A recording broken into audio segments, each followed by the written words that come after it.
That's not bad for an hour's worth of work.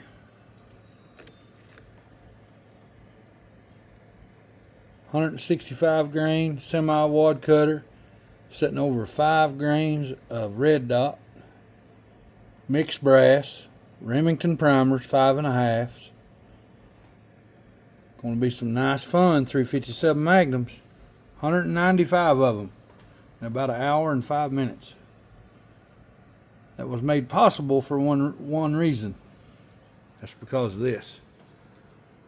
Progressive presses make a huge difference when you're loading, especially handgun ammunition. With some of the taller cases like the 357s and the 45s, and big longer cases like that, you have a little bit of trouble when this slide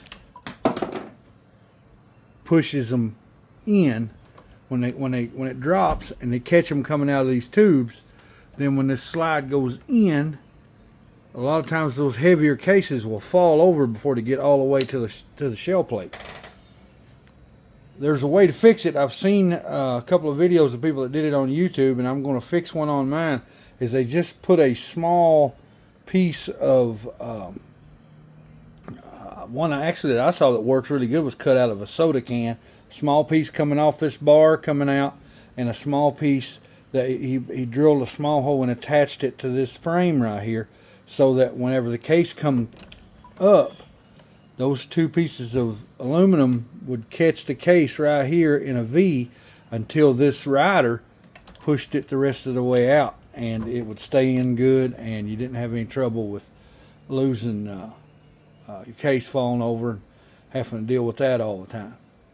But progressive presses, I really like this Lee. This is the Breech Lock Pro, and I really like this progressive press. You can take this pin out of it and use it as a hand-operated progressive press if that's what you want to do.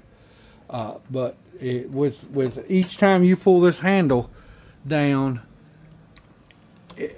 you get and go back up, you get a completed round. As long as you're feeding it everything it needs, as long as you're got cases in the collator, which is another amazing invention, and you got a good powder feeder. Now, I have the safety prime system. It works. It does what it's supposed to do, but it drops more primers than I'd like for it to do, and I'm going to try to fix. A lot of guys says you can do some small modifications to it. I never had time to do that. One of these days I'm going to get to that, I guess, if I get it caught up on other 9 million things I got to do. But this press, I really like this press, because if you learn the rhythm of this press will go. 9mm, I can do 350 cases an hour, as long as I've got everything laid out and ready to go. I've got me 2 or 3 cans of clean brass, and I've got a big bucket of bullets ready to go. I can pump out some 9mm cases, because you don't have that issue nearly as much when the case is sliding on this pusher of falling over. And maybe 1 out of 20 you'll have a problem with. With these taller cases, it's more like 1 out of 5, sometimes more than that, depending on the length of the case you're reloading.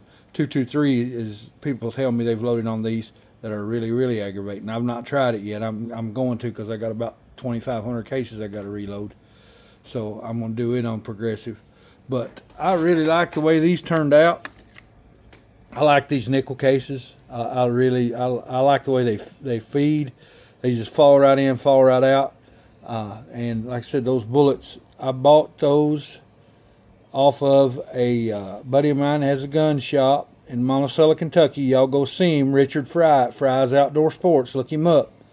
I bought these off of him, and they are really, really good molded cast lead bullets. They work good. They were all right around the same size. They were all real close to being the same weight, and they fit real good in these 357 cases. Those Remington 5.5 primers, as you can see, they get right down where they need to be, and I hand prime each one of those. So it was just a fun ride doing these. I enjoy reloading, but now the next time we go to the range, I got a lot of candy for the Vindicator when we get ready to start shooting it again. Y'all, I hope to see you in the next video. I'm gone.